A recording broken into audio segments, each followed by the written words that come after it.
Penguin Random House Audio presents The Coddling of the American Mind, How Good Intentions and Bad Ideas Are Setting Up a Generation for Failure, by Greg Lukianoff and Jonathan Haidt. This is Jonathan Haidt. We have created a website to go along with the book. Please visit www.thecoddling.com. The site will be particularly useful for those listening to the audiobook because we have posted there a bunch of materials that are hard to convey through the spoken word. For example, you'll find a page with all of the graphs and images, another page with all of the endnotes, including clickable links, and another page with all of the references, the books and articles that we cite. Please do check it out, maybe even before you finish listening to this audiobook. 3 quotations. Prepare the child for the road, not the road for the child. Folk wisdom, origin unknown. Your worst enemy cannot harm you as much as your own thoughts unguarded. But once mastered, no one can help you as much, not even your father or your mother. Buddha, Dhammapada. The line dividing good and evil cuts through the heart of every human being.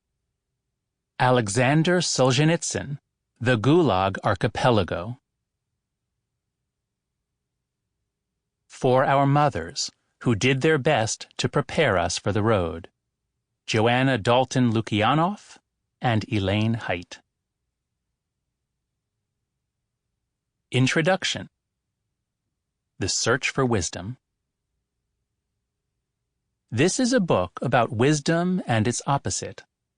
The book grows out of a trip that Greg and I took to Greece in August of 2016.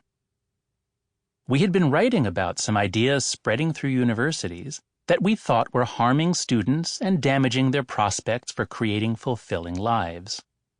These ideas were, in essence, making students less wise. So we decided to write a book to warn people about these terrible ideas, and we thought we'd start by going on a quest for wisdom ourselves. We both work on college campuses. In recent years, we had heard repeated references to the wisdom of Misoponos, a modern-day oracle who lives in a cave on the north slope of Mount Olympus, where he continues the ancient rites of the cult of Koalamos. We flew to Athens and took a 5-hour train ride to Litokoro, a town at the foot of the mountain. At sunrise the next day, we set off on a trail that Greeks have used for thousands of years to seek communion with their gods. We hiked for 6 hours up a steep and winding path. At noon, we came to a fork in the path where a sign said Misoponos, with an arrow pointing to the right. The main path, off to the left, looked forbidding. It went straight up a narrow ravine, with an ever-present danger of rock slides. The path to Misoponos, in contrast, was smooth, level, and easy, a welcome change. It took us through a pleasant grove of pine and fir trees, across a strong wooden pedestrian bridge, over a deep ravine, and right to the mouth of a large cave. Inside the cave, we saw a strange scene. Misoponos and his assistants had installed one of those take-a-number systems that you sometimes find in sandwich shops, and there was a line of other seekers ahead of us. We took a number, paid the €100 fee to have a private audience with the great man, performed the mandatory rituals of purification, and waited. When our turn came, we were ushered into a dimly lit chamber at the back of the cave, where a small spring of water bubbled out from a rock wall and splashed down into a large white marble bowl somewhat reminiscent of a bird bath. Next to the bowl, Misoponos sat in a comfortable chair that appeared to be a Barcalounger recliner from the 1970s.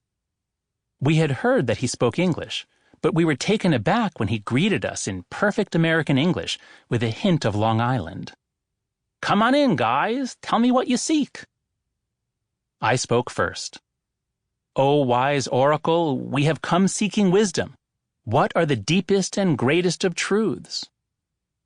Greg thought we should be more specific, so he added, "Actually, Sample complete. Ready to continue?